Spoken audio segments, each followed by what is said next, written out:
إن الحمد لله نحمده ونستعينه ونعوذ بالله من شرور أنفسنا وسيئات أعمالنا من يهده الله فلا مضل له ومن يضلل فلن تجد له وليا مرشدا وأشهد أن لا إله إلا الله وحده لا شريك له وأشهد أن سيدنا محمدا عبده ورسوله عليه الصلاة والسلام فإن أصدق الحديث كتاب الله وخير الهدي هدي محمد عليه الصلاة والسلام وشر الأمور محدثاتها وكل محدثة بدعة وكل بدعة ضلالة وكل ضلالة في النار. Le tayammum, c'est les ablutions sèches, quand on fait les ablutions avec la pierre ou le sable. Ça vient dans la langue arabe de l'qasd, quand tu prends quelque chose comme objectif. C'est pour ça Allah tabaraka wa ta'ala dans le Coran dit wala amin al-bayt al-haram, quand ils ont pris comme objectif d'aller à Bayt al-Haram, à la maison d'Allah tabaraka wa ta'ala, al-Kaaba. Dans le langage religieux, le tayammum, c'est le fait de prendre comme objectif une terre pure pour se purifier, enlever de nous l'état d'impureté majeure et mineure, et c'est ce qui remplace l'eau. La preuve que ça existe, c'est le kitab awalan qawlullah tabaraka wa ta'ala falam tajidu ma'an fatayammamu sa'idan tayyiba. Si vous ne trouvez pas d'eau, faites les ablutions sèches avec une terre pure. Donc le prophète alayhi salatu wassalam a dit dans le hadith rapporté par l'imam Ahmad, toute la terre a été faite pour moi comme mosquée et elle est pure. N'importe quelle personne de ma communauté, la prière lui vient, alors son endroit de prière est où il est et sa pureté est où il est. C'est-à-dire s'il n'a pas d'eau, la terre sur laquelle il est lui suffit pour se purifier. Ça c'est un bienfait d'Allah tabaraka wa ta'ala sur cette communauté. Les gens du livre, ils devaient obligatoirement prier dans leur temple. Ils ne pouvaient pas prier n'importe où. Les ablutions existaient aussi dans leur sharia, même si ce n'était pas exactement comme les ablutions que nous on fait, mais les ablutions se purifier avec de l'eau pour la prière, ça existait. Ibn Qudama, rahimahullah tabaraka wa ta'ala dans le Mughni, il a dit, il y a un consensus entre tous les savants de l'islam pour dire que le tayammum c'est permis en général. Après dans les détails ils ont divergé. Deuxième chose, quand est-ce que le tayammum c'est valable? Ça remplace le wudu et le ghusl. Quand il n'y a pas d'eau réellement, ou quand il n'y a pas d'eau dans le statut religieux, c'est-à-dire l'eau elle est présente, mais tu ne peux pas l'utiliser, car tu n'as pas la capacité d'utiliser, c'est comme s'il n'y avait pas d'eau, car tu es malade, ou, etc. On va en parler, Inch'Allah. Ça ne s'utilise pas pour autre chose. Par exemple, si une personne elle a une impureté sur son corps, et il n'a pas d'eau, elle n'a pas à utiliser la terre pour nettoyer cette impureté, car la terre, elle est juste là pour remplacer l'eau dans le tayammum et le wudu, et pas dans les autres choses. Donc ça remplace le ghusl et le wudu. Par exemple, quelqu'un est en état de janaba. Cette personne-là peut faire le tayammum si il ne peut pas avoir accès à de l'eau facilement en sortant, en cherchant, ou bien en achetant, ou bien s'il utilise l'eau, il a peur que sa maladie s'aggrave, ou bien qu'il soit, c'est-à-dire que ce soit la cause de sa mort, ou etc. etc. وهذا الحديث متفق عليه أخرجه البخاري ومسلم. Il a fait le prophète sallallahu alayhi wa sallam la prière avec ses compagnons. Et il y avait une personne, elle n'a pas fait la prière avec eux, il s'est mis de côté. Après le prophète alayhi wa sallam, il s'est retourné et lui a dit pourquoi tu n'as pas prié avec nous? Il a dit ya Rasulallah, je suis en état d'impureté majeure et je n'ai pas d'eau. Le prophète sallallahu alayhi wa sallam, il lui a dit si tu avais fait les ablutions sèches, ça t'aurait suffi, tu aurais pu prier avec nous. Puis après on a donné de l'eau au prophète sallallahu alayhi wa sallam, il lui a donné, il lui a dit lave-toi avec cette eau-là. Il y a certains parmi les sahaba, comme Ibn Mas'ud, qui voyaient que pour le ghusl bin janaba, c'était pas permis de tayammum. Tayammum c'est que pour le wudu. Voilà que le jumhur, la plupart des savants, ils disent que c'est permis. Et les versets du Coran viennent prouver cela. Quand Allah tabaraka wa ta'ala dit « Aw ja'a ahadun minkum min al-gha'id, aw lamastum an-nisa, فلم تجدوا ماء فتيمموا صعيدا طيبا ولمس النساء معناه الجماع كما قال ابن عباس رضي الله عنهما. Donc ça remplace l'eau et le ghusl. De même, un mort, s'il n'y a pas d'eau pour le laver, on lui fait aussi le tayammum. Maintenant on va parler comment le tayammum il est venu en islam. Le prophète alayhi salatu wassalam, il était sorti pour une bataille et à chaque fois que ses femmes faisaient le tirage au sort pour savoir qui allait aller avec lui. Et cette fois, c'était Aïcha radiallahu anha. Et ils ont dépassé Bi'r al-Shajara, al-Hulayfa. C'est l'endroit où le Miqat, quand on part de Medina pour aller à Mecca. Ils ont dépassé cet endroit, puis ils sont arrivés dans un endroit désertique. Ils n'ont pas d'eau, il n'y a pas d'eau dans cet endroit. Et Aïcha radiallahu anha a dit au prophète sallallahu alayhi wa sallam, Ya Rasulallah, j'ai perdu mon collier. Ce collier-là, elle l'avait emprunté à Hafsa radiallahu anha. Regardez une histoire banale. Quelqu'un, par exemple, il va être en voyage avec sa famille, sa femme va dire, j'ai perdu mon collier. Le prophète alayhi salatu wassalam, il a arrêté l'armée en entière pour retrouver le collier d'Aïcha. Les ulama, ils ont pris une preuve de ce hadith pour dire que si il y a une maslaha pour l'émir de l'armée ou pour sa famille, alors l'armée peut se retarder. Même pour une maslaha personnelle, mais du dirigeant. La nuit, elle arrive.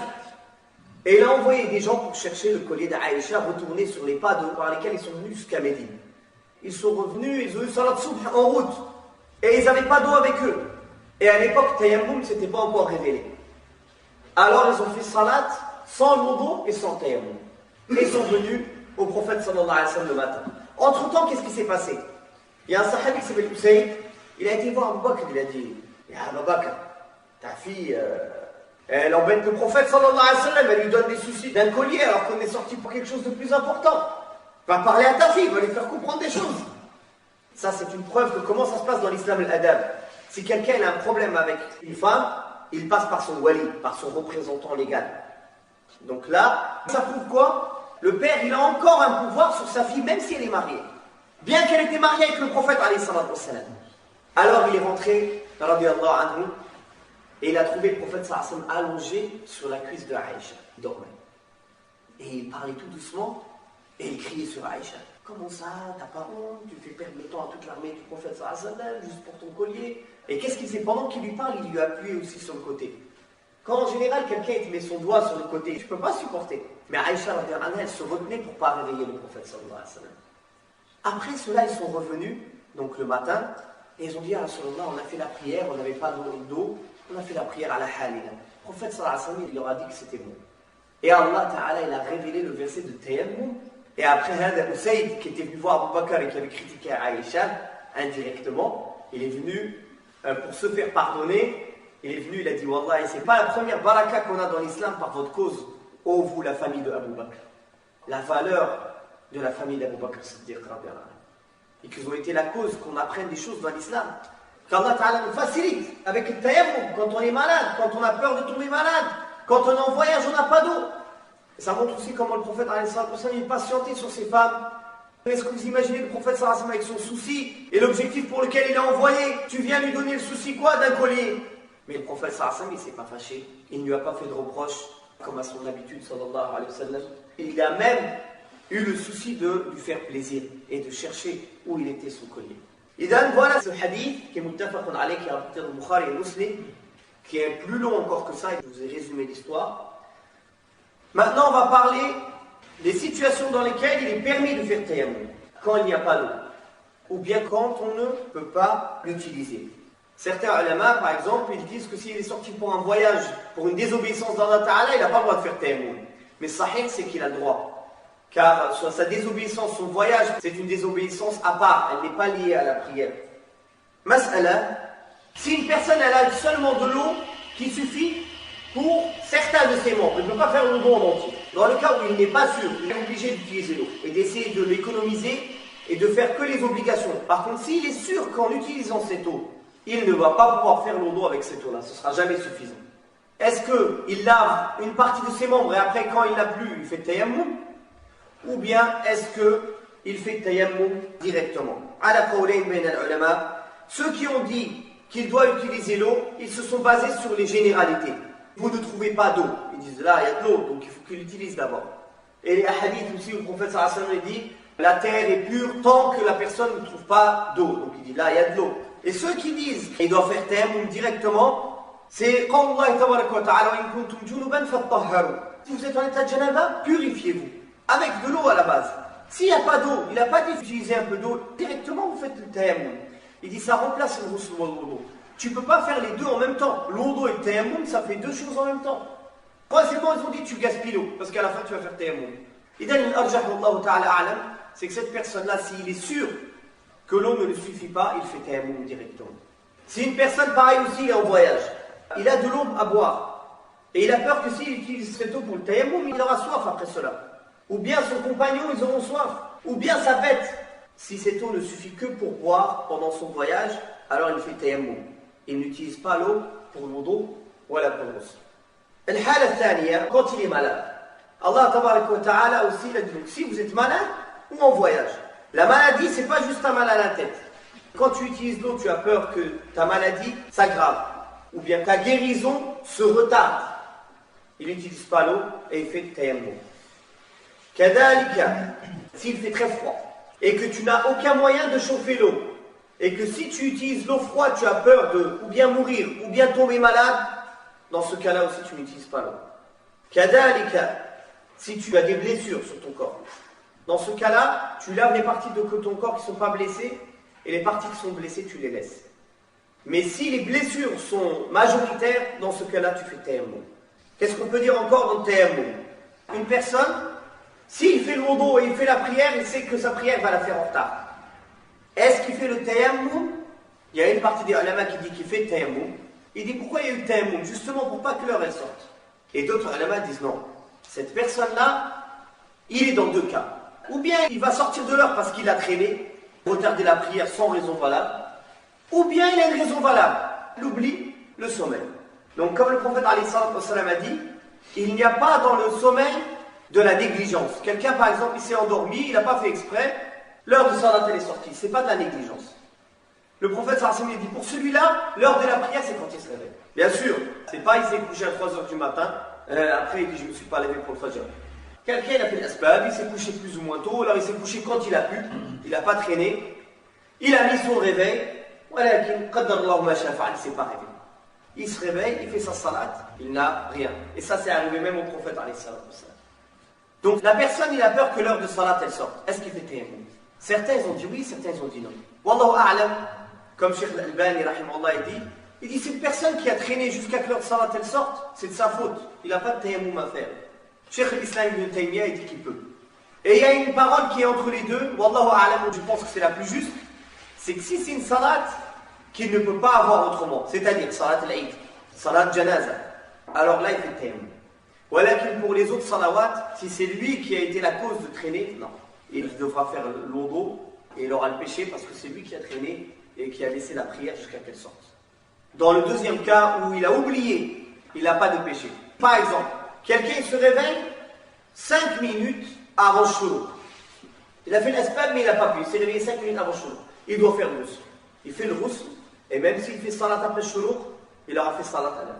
Pourquoi? Parce que l'heure pour lui, comme le prophète alayhi salam a dit, c'est quand il se réveille ou quand il se rappelle.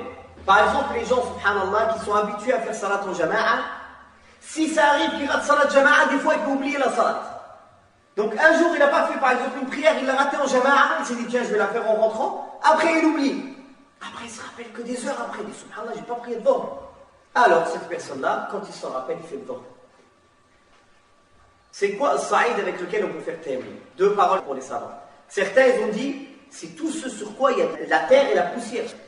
D'autres savants, tout ce qui est sur la terre, les pierres. Il n'y a pas de condition ni plate, ni rugueuse, ni rien. Trop petite pierre, c'est pas bon. Il faut qu'elle soit assez grande pour pouvoir poser les deux mains dessus. Le bois et kada, ils ont dit seulement si c'est collé à la terre, à la boue. Au sahih, Inch'Allah, c'est que tu peux le faire avec tout ce qui est sur la terre.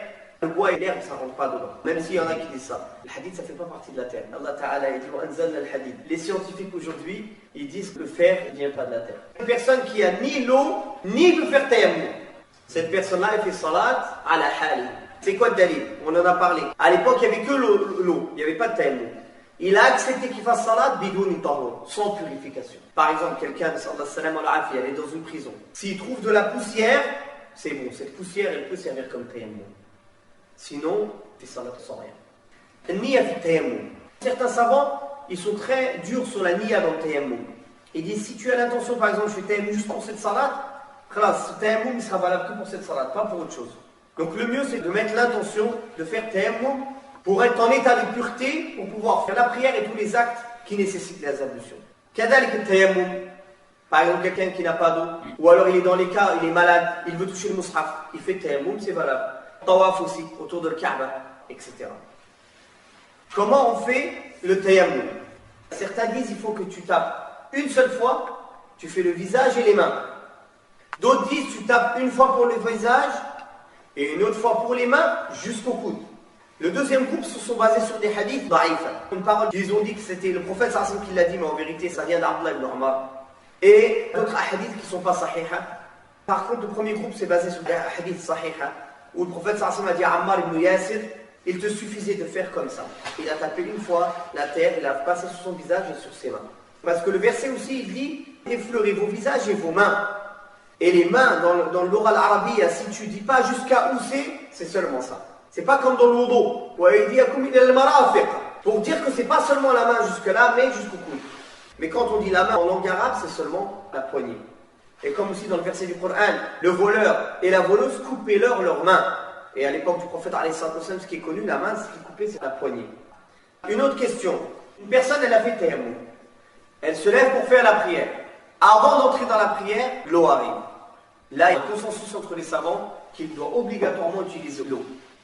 Deuxième cas. Il est en prière et pendant la prière, on lui amène l'eau. Et il a fait tayammum pour entrer en prière. Qu'est-ce qu'il fait?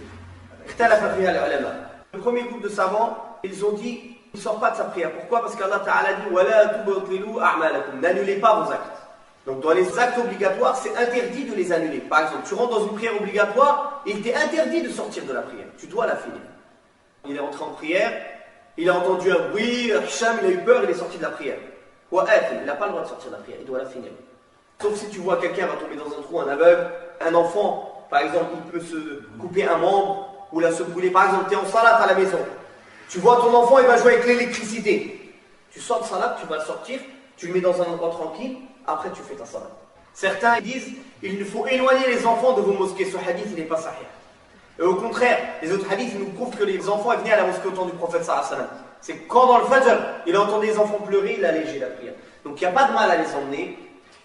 Si on voit nous, il dérange vraiment le jama'a, on évite de les emmener. S'il est dans salat, il doit sortir de salat et faire wudu. Car le hadith, il vient pour dire cela. Ça c'est le deuxième avis. Wallahu a'lam, c'est l'avis le plus juste. Parce que le hadith rapporté par l'imam Ahmed, il dit, tant qu'il n'y a pas d'eau, le tayammum est valable. Mais s'il le trouve, tu fais que l'eau elle touche ton corps.